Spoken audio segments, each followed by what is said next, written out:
দারিদ্র পরিবার সংসারের হাল ধরতে তরুণ বয়সেই কাপড়ের দোকানে বিক্রয় কর্মীর কাজ শুরু করেন এক তরুণ। স্বপ্ন ছিল একদিন ব্যবসায়ী হয়ে দূর করবেন পরিবারের দারিদ্রতা। তবে হঠাৎ অসুস্থতা কেড়ে নেয় তার সব স্বপ্ন।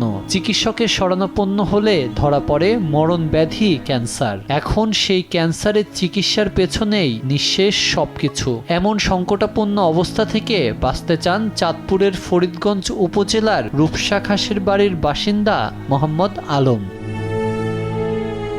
আলমের আরও কয়েকটি কেমোথেরাপি দিতে প্রয়োজন আরও 2 লাখ টাকা। অর্থের অভাবে চিকিৎসা বন্ধ হওয়ার শঙ্কায় রয়েছে আলম। আমি দীর্ঘদিন যাবৎ আজকে 10-11 মাস ব্লাড ক্যান্সারে আক্রান্ত। আমার চিকিৎসার জন্য অনেক টাকা দরকার, কিন্তু আমার ফ্যামিলিতে এত টাকা বহন করা সম্ভব না। এখন আমার সামনে আরো 2টা থেরাপি বাকি, মোট 4টা থেরাপি বাকি। ওগুলা দেওয়ার মতো এখন আমার কাছে কোনো টাকা পয়সা নাই। আপনারা যদি সহযোগিতা করেন, সামনে আমি ওই 2টা থেরাপি দিতে পারবো। আমার এক একটা থেরাপি সব মিলিয়ে খরচ হয় 60 থেকে 65 হাজার টাকা। এখন আমার লাখ 2 টাকা হলে আমি চিকিৎসাটা করতে পারি।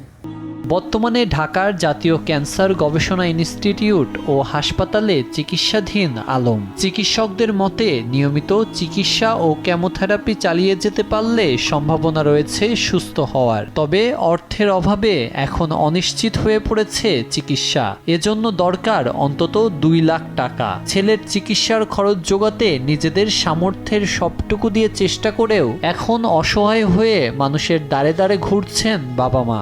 আমার ছেলে আলম আইয়া 11 মাসের লাই আমার ছেলে বুদ্ধি আছে।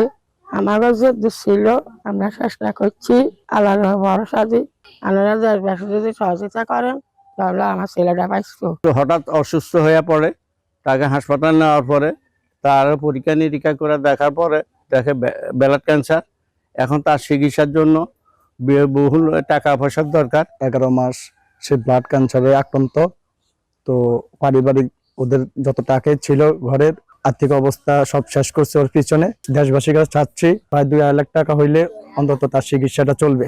তো দেশবাসীর কাছে আমার আকুল আবেদন, আপনারা সবাই তার পাশে সাহায্যের হাত বাড়িয়ে দেন।